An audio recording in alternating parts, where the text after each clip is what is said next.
கதிர்கள் வானில் இருந்து இறங்குவதில்லை. மனிதன் தான் தீமை செய்து அரக்கனாகிறான்.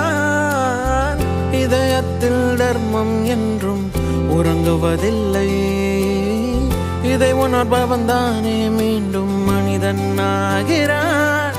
இங்கு எதை தேடி வந்தோம் என்று, எதுவாக ஆனோம் என்று அறியாதவன் மிருகமாகிறான்.